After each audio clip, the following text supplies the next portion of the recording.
Kisah Nabi Allah Musa alaihi salatu wassalam dan pertemuannya bersama Nabi Allah Khidir alaihi assalam.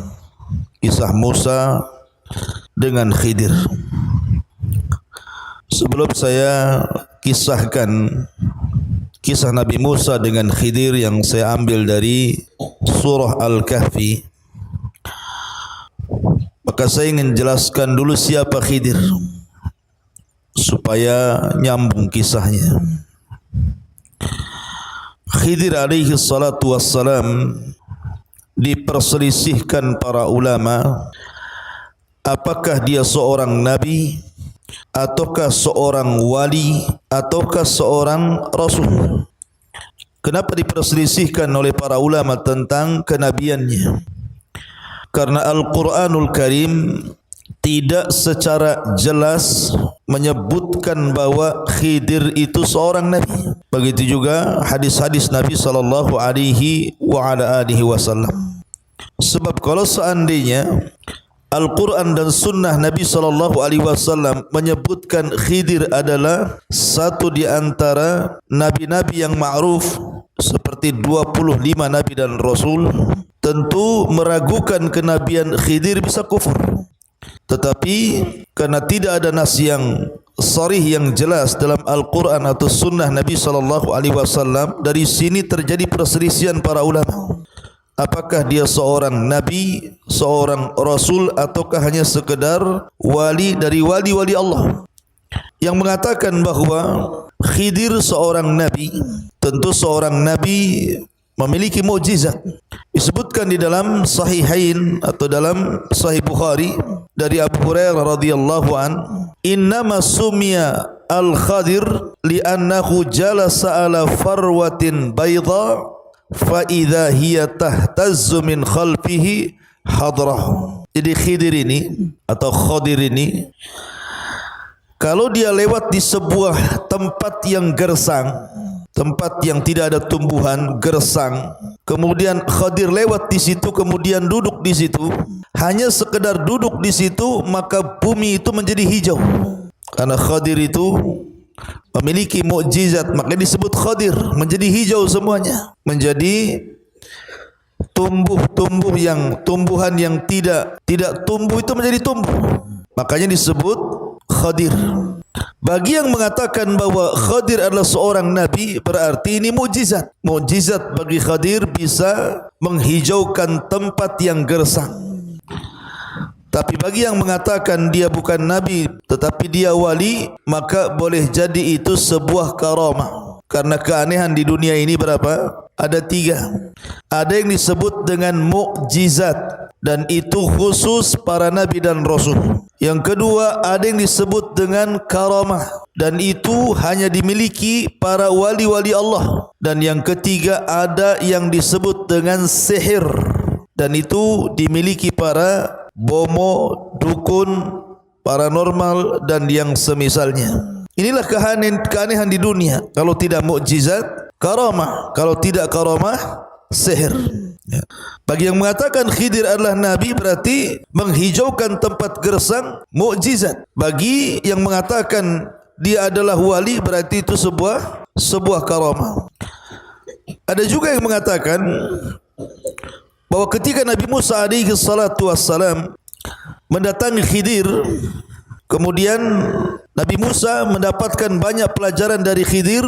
Kemudian Khidir menjelaskan kepada Musa bahawa apa yang dilakukannya ini bukan semata-mata dari dia, akan tetapi ini semua datang dari Allah Subhanahu wa taala. Jadi perintah membocorkan perahu, perintah membunuh anak kecil, perintah memperbaiki rumah rusak, itu semua perintah Allah. Menunjukkan bahawa Khidir ini bukan pandai-pandai dia mengajarkan Musa seperti itu, tetapi layaknya para nabi yang lainnya mendapatkan wahyu dari Allah Subhanahu wa taala. Nanti kita akan jelaskan kisahnya dan akan sampai kepada pembahasan yang kita akan bahas di pagi hari ini, kisah Khidir bersama Nabi Musa alaihi salatu wassalam. Kemudian juga tentang masalah Khidir, apakah dia masih hidup sampai hari ini ataukah Khidir itu sudah meninggal dunia. Jadi perselisihannya apakah Khidir masih hidup sampai hari ini ataukah dia sudah meninggal dunia. Ada yang mengatakan bahawa Khidir ini masih hidup sampai sekarang. Ada yang mengatakan Khidir itu salah satu di antara orang-orang yang dipanjangkan usianya oleh Allah Subhanahu wa taala sehingga diberikan usia sampai mendekati kiamat. Akan tetapi dalil-dalil tentang hidupnya Khidir sampai sekarang tidak ada yang sahih, tidak ada yang sahih. Dan pendapat yang kuat bahwa Khidir itu sama dengan kita manusia biasa. Dia seorang nabi dan dia juga sudah wafat. Di antaranya adalah satu riwayat Bukhari. Jadi Imam Bukhari rahimahullahu taala pernah ditanya tentang Khidir, apakah Khidir itu masih hidup atau sudah mati?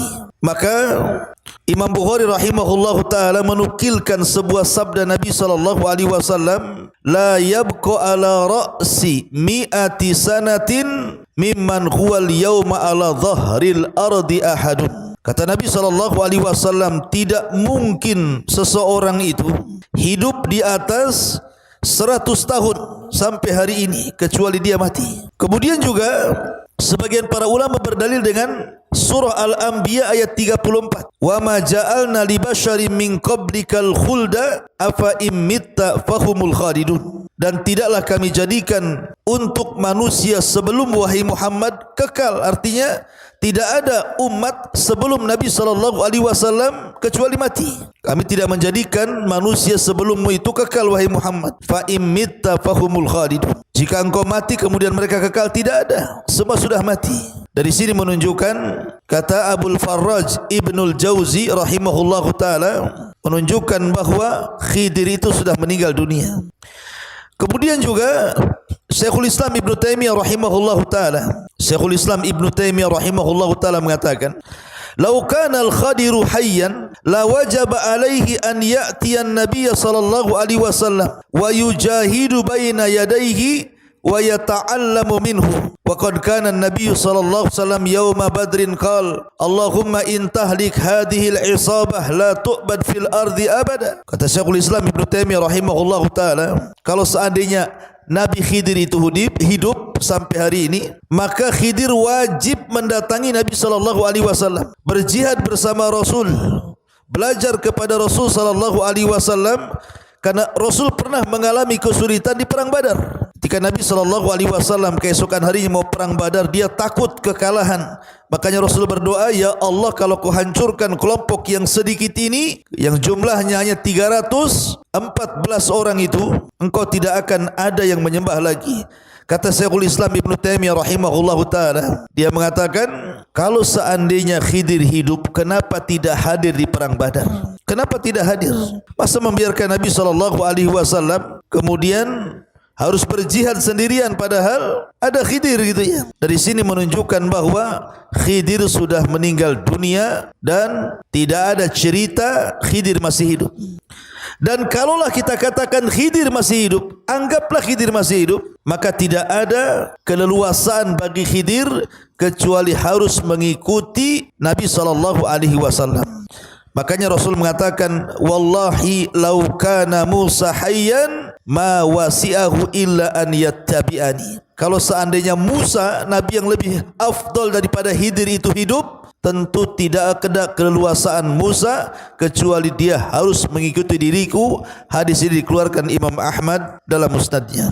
Taib, ini sekilas tentang Khidir. Kita masuk pada ayat surah Al-Kahfi. Allah Subhanahu wa taala berfirman, Wa idh qala Musa li fatahu la abrahu hatta ablugha majma'al bahraini au amdiya huquba. Coba perhatikan, jangan ribut.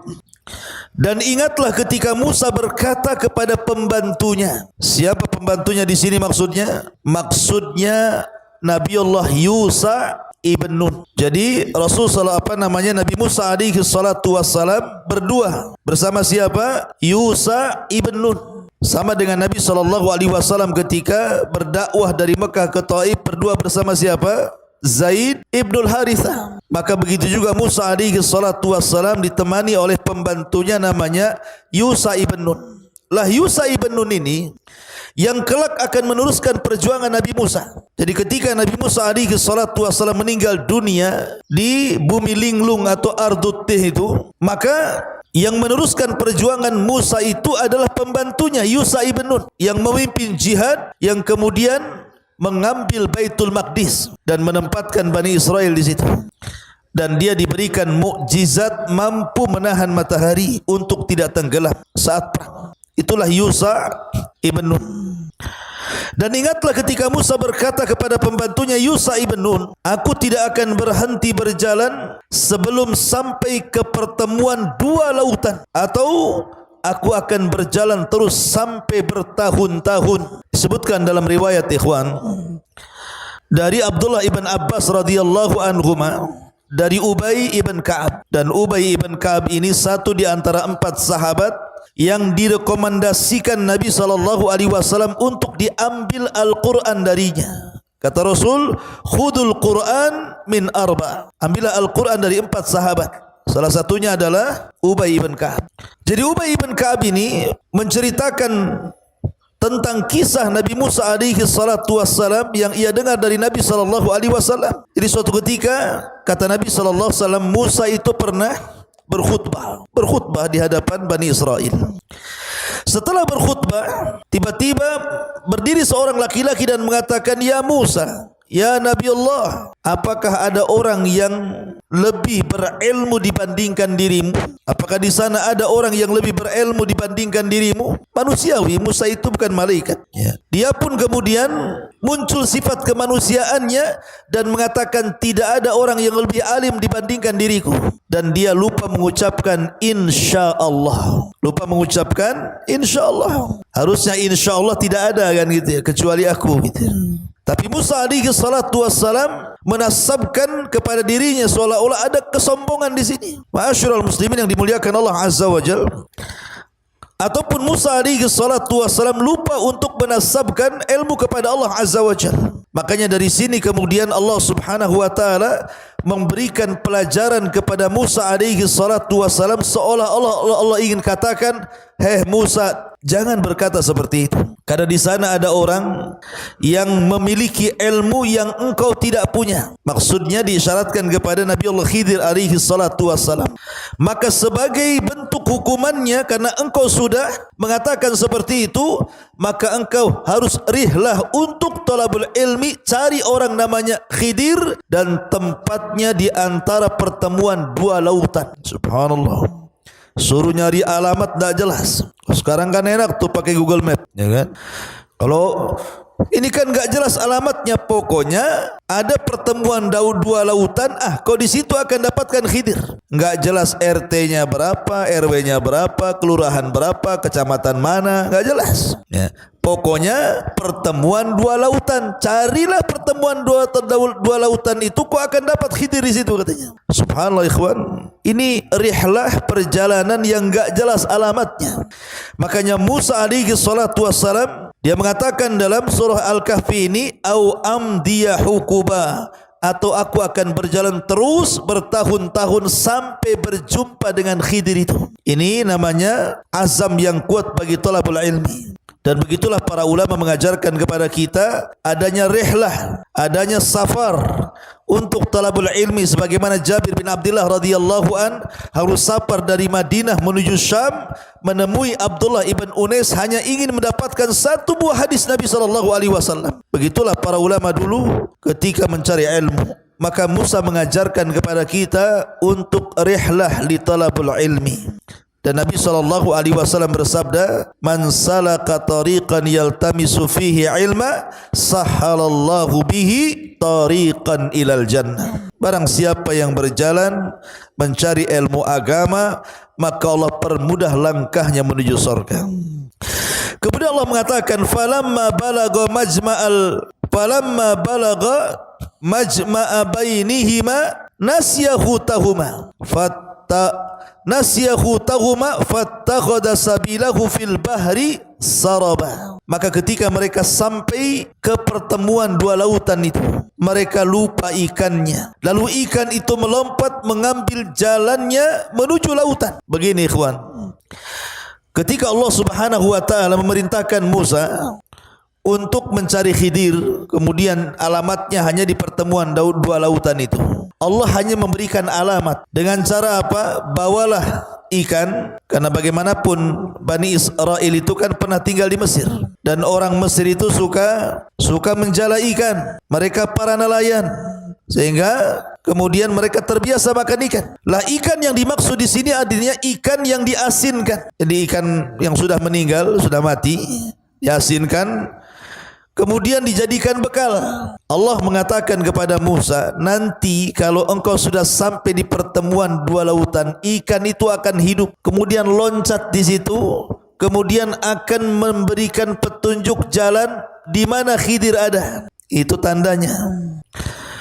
Maka Musa dengan Yusha ibn Nun ini berjalan entah berantah ke mana, menyisiri tepi-tepi lautan, mencari pertemuan dua lautan. Terjadi khilaf para ulama tentang masalah Majma'al Bahrain ini. Sebenarnya pertemuan dua lautan di sini maksudnya dua lautan apa di sini?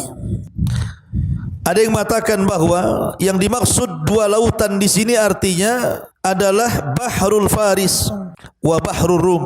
Maksudnya lautan Persia dan lautan Romawi. Pertemuan dua lautan di sini maksudnya lautan Persia dan lautan Romawi.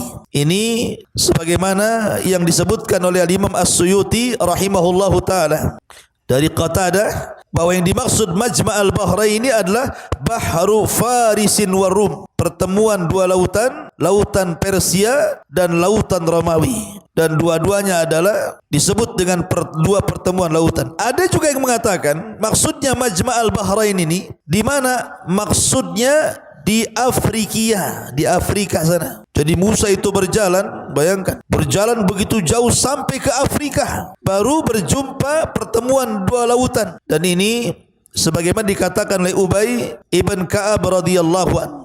Ada juga yang mengatakan dua pertemuan lautan itu artinya Tonja, Laut Tonja. Laut Tonja, disitulah terjadi pertemuan dua lautan. Tapi ada juga yang mengatakan sebenarnya tidak jauh-jauh daripada Bukit Tursina, Bukit Saina, masih daerah-daerah Mesir juga. Ya. Tapi ini sekali lagi bahwa tidak ada nas yang jelas dua lautan ini di mana, karena Al-Quran tidak menyebutkan tempatnya, hanya menyebutkan posisinya di antara pertemuan dua lautan. Adapun di mananya entah berantah. Cuman di sini para ulama hanya kemudian berusaha untuk menggali situs sejarah sehingga muncul tadi Laut Persia dan Romawi. Ada yang mengatakan Laut Afrika, ada yang mengatakan Laut Tonja. Wallahu a'lam. Ya. Ma'asyiral muslimin yang dimuliakan Allah Subhanahu wa taala. Kemudian ketika tanpa sadar sudah lama mereka berjalan, rupanya sampai di pertemuan dua lautan itu, tapi keduanya tidak sadar. Keduanya tidak sadar.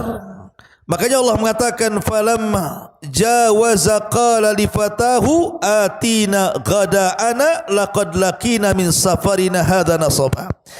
Jadi sebenarnya ketika istirahat itu di sebuah batu sedang tidur antara Yusha dan juga Musa alaihi salatu wassalam. Yusha ini melihat rupanya ikan asinnya itu, ikan yang dibawanya itu hidup di keranjangnya itu. Tiba-tiba loncat.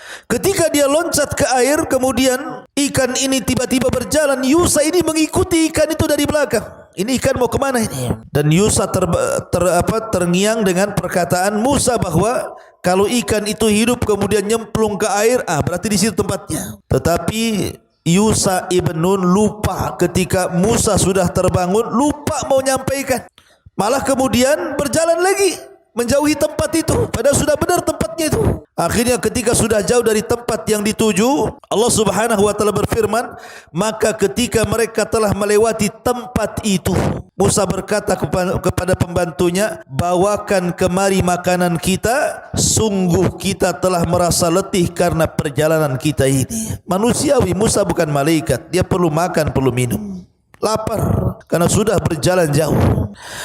Kemudian Allah mengatakan, qala ara'aita idh awayna ila as-sahra fa inni nasitul hut wa ma ansanihu illa syaitan an adhkurahu wattakhadha sabilahu fil bahri ajaba. Dia pembantunya menjawab, maksudnya Yusha ibn Nun mengatakan, tahukah engkau wahai Musa, ketika kita mencari tempat berlindung di sebuah batu tadi, kita istirahat tadi di antara dua pertemuan itu, lautan itu, maka aku lupa menceritakan tentang ikan itu, bahwa ikan itu hidup kemudian loncat. Aku lupa, betul-betul aku lupa menceritakan itu. Dan tidak ada yang membuat aku lupa untuk mengingatnya kecuali syaitan. Karena syaitan itu selalu menggoda manusia untuk menyesatkan. Jadi Yusha tergoda oleh syaitan sehingga lupa menceritakan kepada Musa alaihi salatu wassalam. Makanya Nabi SAW bersabda, bagaimana orang yang solat diganggu syaitan kan? Di mana ketika sebelum solat dia cari-cari barang gitu kan, lupa dia, sengaja dilupakan setan. Kemudian ketika solat setan ngasih tahu, oh barang yang kau cari ada di lemari loh. Oh iya, baru ingat, Allahu Akbar, lah iya dompet saya kok di situ katanya. Ya, dibuat kemudian kita ini was-was dalam solat gitu ya. Maka kata Yusha ibn Nun alaihi salatu wassalam, dan ikan itu mengambil jalannya menuju lautan dengan cara yang aneh sekali. Kata Musa, kenapa kau baru cerita? Ma'asyiral muslimin yang dimuliakan Allah Subhanahu wa taala. Makanya Musa mengatakan, qala dzalika ma kunna nabqi fartadda ala atharihi ma qasasa. Kata Musa, lah itu kan tempat yang kita cari selama ini, pertemuan dua lautan, dan ketika sudah sampai di situ maka Allah akan hidupkan ikan kemudian loncat, lalu keduanya kembali ke jalan semula mengikuti jejak-jejak jalan supaya tidak sesat kembali, balik lagi ke tempat istirahat pertama. Akhirnya ketika sudah kembali ke tempat istirahat pertama, Musa mulai mencari-cari Khidir di situ. Jalan ke barat, ke timur, ke utara, ke selatan gitu ya. Akhirnya Allah takdirkan Musa pun berjumpa dengan seseorang. Dialah Khidir alaihi salatu wassalam. Fawajada abdan min ibadina atainahu rahmatan min indina wa 'allamnahu min ladunna ilma. Lalu mereka berdua bertemu dengan seorang hamba, maksudnya Khidir, di antara hamba-hamba kami yang telah kami berikan rahmat kepadanya dari sisi kami dan yang telah kami ajarkan ilmu kepadanya dari sisi kami. Lihat, Allah dahulukan rahmat dibandingkan ilmu, menunjukkan bahwa kasih sayang itu penting ya. Sebelum seseorang itu belajar, karena ini adab ya. Ma'asyiral muslimin yang dimuliakan Allah Azza wa Jalla, ikhwan akhwat yang dimuliakan Allah Azza wa Jalla. Jadi ketika Musa berjumpa dengan seseorang yang sedang duduk di atas batu, maka Musa alaihi salatu wassalam mengatakan assalamualaikum, mengucapkan salam. Tiba-tiba Khidir seolah-olah sudah kenal, wa alaikumussalam. Man'an, siapa kamu? Nabi Musa mengatakan ana Musa. Kata Khidir, Musa Bani Israel? Katanya, apakah Musa nabinya Bani Israel? Kata Musa, ya. Apa tujuanmu? Maka Musa alaihi salatu wassalam mengatakan, qala lahu Musa, hal attabi'uka ala an tu'allimani mimma ullimta rusyda. Musa berkata kepada Khidir, bolehkah aku mengikutimu agar engkau mengajarkan kepadaku ilmu yang benar yang telah diajarkan kepadamu untuk menjadi sebuah petunjuk? Lihat tawadhunya Khidir, minta diajari. Makanya kisah tentang Musa dan Khidir ini sebelumnya bicara tentang kesombongan iblis. Kalau antum baca surah Al-Kahfi, sebelum menceritakan tentang Khidir, ayat sebelumnya itu bicara tentang kesombongan iblis. Ketika iblis tidak mau sujud kepada Adam alaihi salatu wassalam, dan Allah katakan aba wastakbara wa kana minal kafirin. Dia enggan, dia sombong, dia termasuk orang kafir. Padahal sudah jelas-jelas Adam itu dilebihkan dari iblis dengan ilmu. Makanya Musa alaihi salatu wassalam dengan tawadhu'nya, rendah hatinya dia mengatakan kepada Khidir, bolehkah aku mengikutimu agar engkau mengajarkan kepadaku ilmu yang benar yang telah diajarkan kepadamu untuk dijadikan petunjuk. Tapi Khidir mengatakan, qala innaka lan tastati' ma iya sabra. Kalau engkau ingin jadi muridku, seolah-olah mengatakan seperti itu, engkau tidak akan sanggup sabar kayaknya. Kau enggak akan sabar. Di sini ada faedah apa? Mencari ilmu itu harus sabar. Sabar. Ya. Terkadang seseorang itu tidak bisa istirahat ketika thalabul ilmi. Makanya Yahya bin Abi Katsir mengatakan, la yunalul ilmu birahatil jismi. Ilmu itu tidak diraih dengan istirahatnya badan. Harus lelah, harus capek. Kadang kurang tidur, kadang ngantuk gitu kan. Ya kalau tidur terus ya pulang saja, enggak usah ngaji. Ya. Siapa yang tidur? Bangunkan yang tidur. Tolong keluar berjemur di situ yang tidurnya. Kalau tidur, saya lihat tidur, saya suruh berjemur di situ, di tempat dak-dakan situ. Mumpung lagi hujan, ya. Jadi di sini kembali bahwa Musa alaihi salatu wassalam ketika meminta untuk diajarkan ilmu kepada Khidir, Khidir mengatakan, engkau tidak akan sanggup sabar bersamaku. Kenapa demikian? Karena nanti ilmu yang akan diajarkan Khidir itu aneh masalahnya. Ya. Kemudian Musa mengatakan, wa kaifa tasbiru ala ma lam tuhid bihi khubra. Dan bagaimana engkau akan dapat sabar atau sesuatu atas sesuatu sedangkan engkau belum mempunyai pengetahuan yang cukup tentang hal itu. Qala satajiduni insyaallahu sabira wala a'siyalaka amra. Musa berjanji di sini kepada Khidir, insyaallah engkau akan dapati aku termasuk orang yang sabar dan aku tidak akan menentangmu dalam urusan apapun. Musa janji nih, saya akan sabar. Apapun yang kau ajarkan saya akan tidak akan tentang. Karena Musa betul-betul ingin mencari ilmu masalahnya. Ya. Maka Allah Subhanahu wa taala melanjutkan firman-Nya, qala fa in ittaba'tani fala tas'alni an syai'in hatta uhditsa laka minhu dzikra. Ini syaratnya. Khidir memberikan syarat kepada Musa, jika engkau mengikutiku wahai Musa, maka janganlah engkau menanyakan kepadaku tentang sesuatu apapun. Kalau aku ajarkan sesuatu kepadamu, jangan tanya kenapa dan kenapa. Pokoknya lihat saja, ambil ilmunya sampai aku menerangkannya. Ini penting adab seorang yang menuntut ilmu, ikhwan. Ya.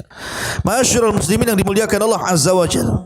Fantalaqa hatta idza raqiba fis safinati kharaqaha. Qala akharaqtaha litughriqa ahlaha laqad ji'ta syai'an nukrah. Ini pelajaran pertama ini. Jadi Nabi Musa alaihi salatu wassalam diajak safar oleh Khidir, kemudian naik perahu. Di dalam perahu itu ada 8 orang. Berarti 10 orang dengan Musa dan Khidir. 8 orang yang di atas perahu itu semua orang-orang miskin, orang-orang fakir. Ya. Satu perahu dengan Nabi Musa alaihi salatu wassalam dan dengan Khidir alaihi salatu wassalam, karena Yusa sudah pulang. Yang jelas Musa sudah berjumpa dengan Khidir, tugas dia selesai mengantarkan, Yusa pulang.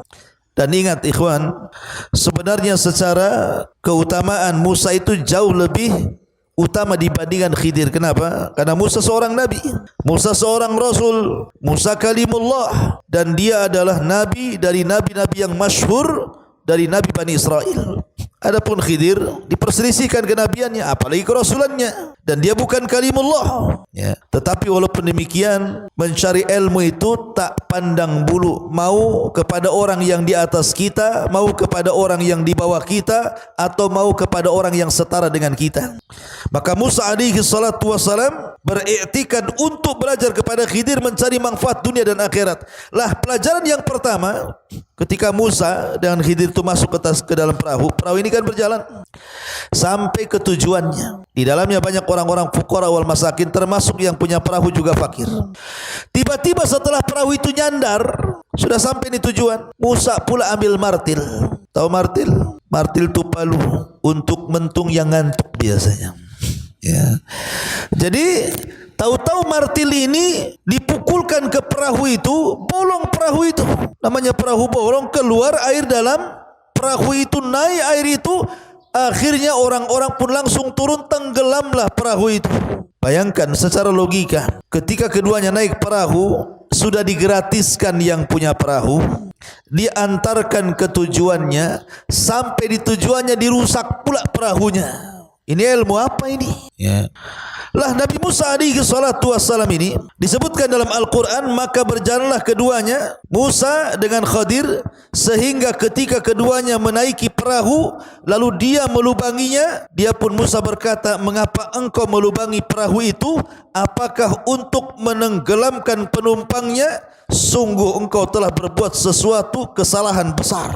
Musa marah karena Musa ini tidak bisa diam untuk melihat kemungkaran masalahnya. Di masa mudanya saja dia ketika dia berjalan malam-malam di gang-gang di Mesir, ada anak muda kelahi, yang satu dari Bani Israel, yang satu dari kaum Kiptinya Firaun. Kelahi, langsung oleh Musa dilerai, jangan kelahi kalian. Kemudian ketika anak muda dari kaum Kipti mau nonjok Nabi Musa, oleh Musa ditangkis, hanya ditangkis seperti ini saja, kemudian terjungkal, mati dia. Coba bayangkan, belum dipukul baru ditangkis dah mati. Menunjukkan bahwa Musa ini kuat kan gitu, bukan tenaga dalam, bukan. Ya. Musa seorang nabi, kuat. Artinya Musa itu tidak tahan melihat kemungkaran gitu. Dan banyak kisah-kisah Musa ketika Musa pulang dapat Taurat saja, papan Taurat, melihat Bani Israel murtad menyembah patungnya Samiri, langsung dilempar tuh papannya. Ngamuk dia sama Harun. Ya. Jadi Musa itu tidak tahan. Memang Allah anugerahkan kepada Musa itu tabiat kepemimpinan tuh. Makanya ketika melihat Khadir seperti itu, gimana Khadir ini? Ini perahu milik orang miskin, yang di atas perahu juga orang-orang miskin. Tahu-tahu dirusak. Marah Nabi Musa. Makanya dia mengatakan, akharaqtaha litughriqa ahlaha laqad ji'ta syai'an nukra. Hai Khidir, mengapa engkau melubangi perahu? Apakah untuk menenggelamkan penumpangnya? Sungguh engkau telah berbuat sesuatu kesalahan. Khidir tadi sudah ngomong di awal kan, kalau engkau ingin belajar kepadaku enggak akan sabar. Enggak akan sabar. Baru satu pelajaran saja Musa udah enggak sabar tuh. Ya. Makanya Khidir mengatakan, qala alam aqul innaka lan tastati ma'iya sabra.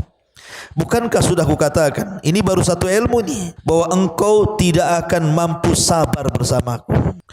Maka Musa alaihi salatu wasalam sadar, dan dia meminta uzur dan mengatakan, qala la tu'akhidni bima nasid wa la tuhriqni min amri usra.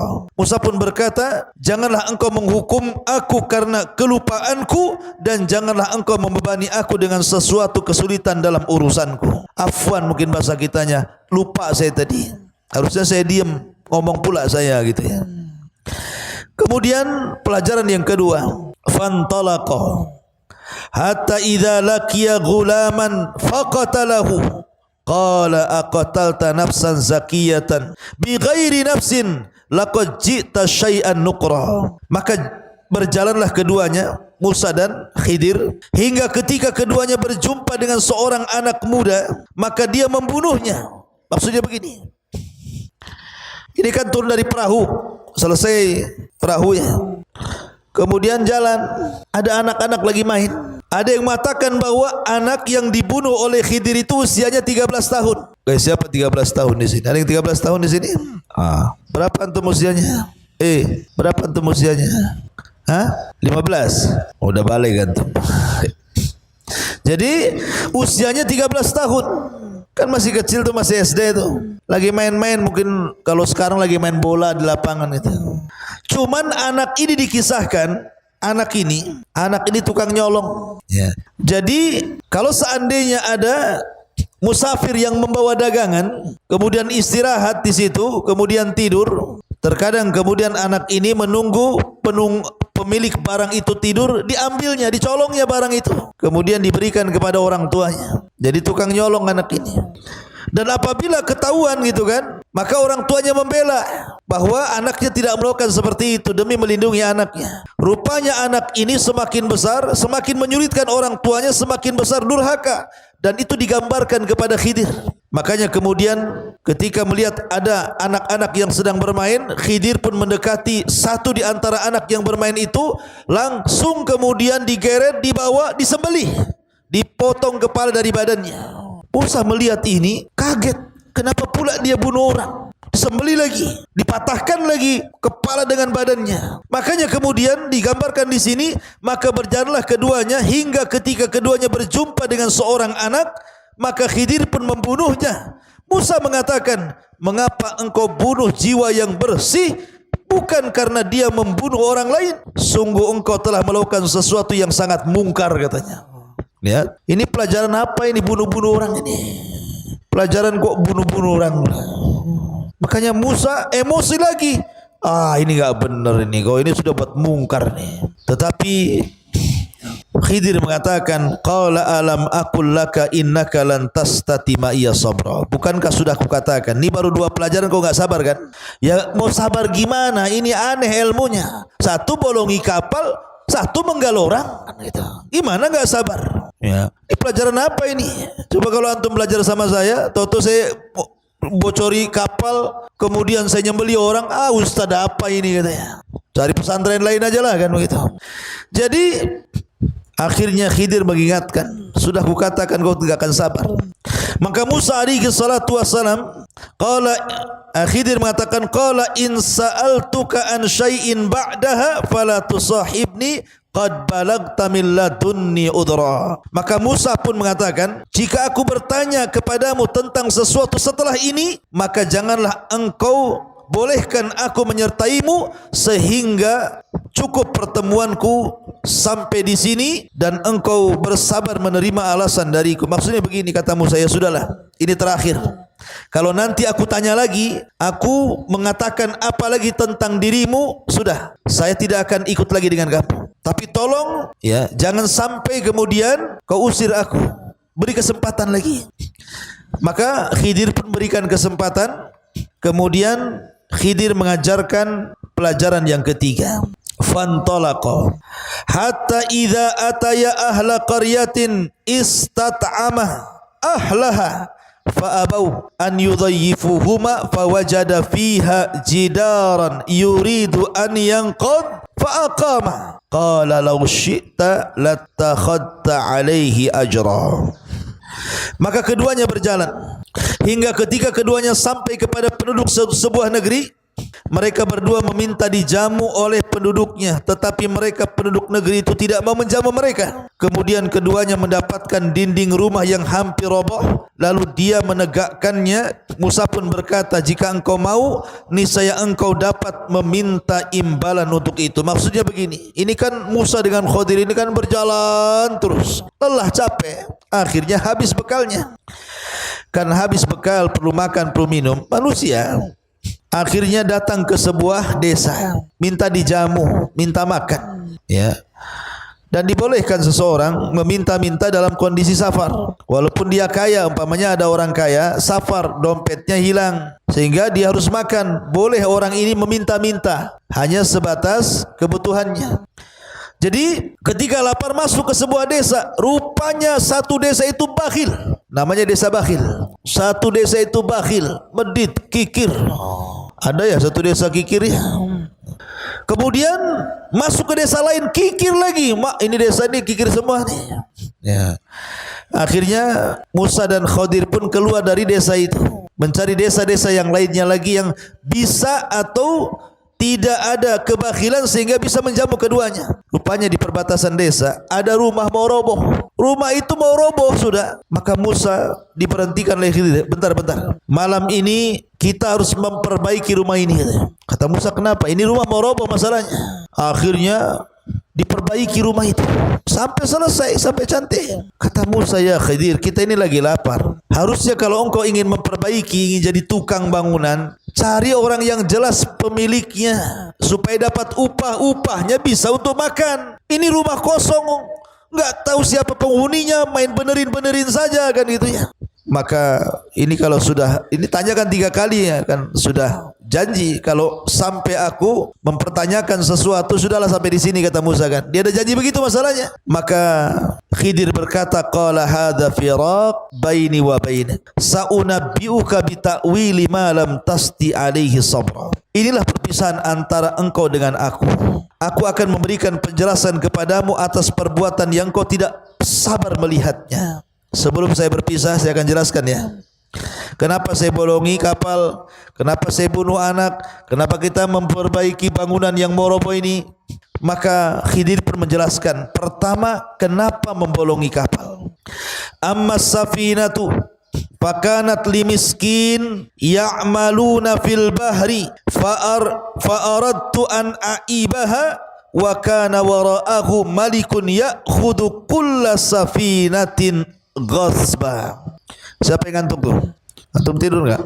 Oh tidur antum, saya suruh berdiri sana. Ya. Saya tidak mau dalam pengajian ada yang ngantuk sini. Makanya kalau ngantuk cepat ambil wudu. Ada setannya antum ataupun diruqyah. Ya. Taib. Jadi di sini saya ulangi.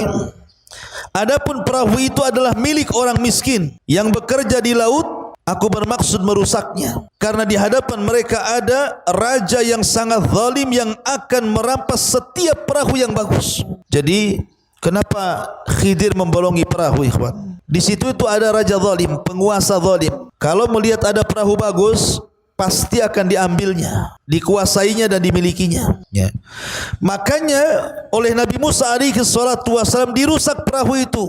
Bukan sama sekali tidak bisa nanti dipakai lagi, tidak, hanya dibocori saja supaya perahunya tenggelam. Nampak itu perahu tenggelam kan orang tidak suka, ini perahu rusak kan gitu. Tapi seandainya perahu itu mau diperbaiki bisa, karena tinggal ditambal saja yang bolong tadi supaya menghindari kezaliman raja. Karena kasihan, ini yang punya perahu orang miskin masalahnya. Ini takwil yang pertama. Wa ammal ghulam fakana abawahu mu'minain fakhashina an yurhiqahuma tughyanan wa kufra fa aradna an yubdilahuma rabbuhuma khairan minhu zakatan wa aqraba rahman. Adapun anak kecil yang dibunuh itu, dia memiliki dua orang tua yang mukmin, dan kami khawatir kalau dia akan memaksa kedua orang tuanya kepada kesesatan dan kafiran. Kemudian kami menghendaki sekiranya Tuhan mereka mengganti dengan seorang anak lain yang lebih baik kesuciannya daripada anak itu dan lebih sayang kepada orang tuanya, ibu bapaknya dibandingkan anak itu. Kenapa Khidir mengatakan seperti itu? Karena sekali lagi Khidir ini diberikan wahyu di seorang nabi. Anak ini kalau besar, karena dari kecil sudah nyolong masalahnya. Nanti kalau sudah besar takut jadi mafia pula, maka dibunuh. Tapi sekali lagi ini karena pemberitahuan dari Allah Subhanahu wa taala. Jangan pula kemudian main bunuh saja kan itu. Tengok anak kecil ambil pisau tusuk. Kenapa tusuk? Nih kalau gede jadi kurang ajar sama orang tuanya. Dah tahu dari mana tuh? Main tusuk saja kan begitu. Ini Khidir diberikan wahyu. Makanya dia tahu anak ini kalau besar akan jahat, makanya dibunuhlah anak ini supaya Allah menggantikan yang lebih baik. Nanti kalau dia besar takutnya orang tuanya jadi sesat kafir gara-gara anaknya. Ya. Kemudian yang terakhir, wa ammal jidar fakana li ghulamaini yatimaini fil madinati wa kana tahtahu kanzun lahuma wa kana abuhuma salihan fa arada rabbuka an yablugha ashuddahuma wastakhrija kanzahuma rahmatan min rabbika wa ma fa'altuhu an amri dzalika ta'wilu ma lam tasti alaihi sabra. Adapun dinding rumah itu adalah milik dua anak yatim di kota itu, yang di bawahnya tersimpan harta bagi mereka berdua, dan ayahnya seorang yang soleh. Maka Tuhan menghendaki agar keduanya sampai dewasa dan keduanya mengeluarkan simpanannya sebagai rahmat dari Tuhanmu. Apa yang kuperbuat bukan menurut kemauanku. Dari sini menunjukkan bahwa Khidir bukan pandai-pandai, tidak. Karena Khidir mengatakan, apa yang kulakukan itu bukan kemauanku sendiri. Itulah keterangan perbuatan-perbuatan yang engkau tidak sabar terhadapnya. Jadi seolah-olah Khidir ingin mengatakan begini, kenapa kita memperbaiki rumah yang roboh? Rumah ini milik dua anak yatim dan tinggal di kota. Lah, bapak-bapaknya anak yatim ini orang baik. Maksudnya bukan bapak di atasnya. Ada yang mengatakan kakek buyutnya gitu ya. Itu ada turunan orang soleh dan soleha. Maka ini cucunya mewarisi kesolehannya kakek buyutnya ini. Sementara orang tuanya itu menyembunyikan warisan harta emas, perak atau apa namanya di dalam bangunan itu. yang mau roboh itu.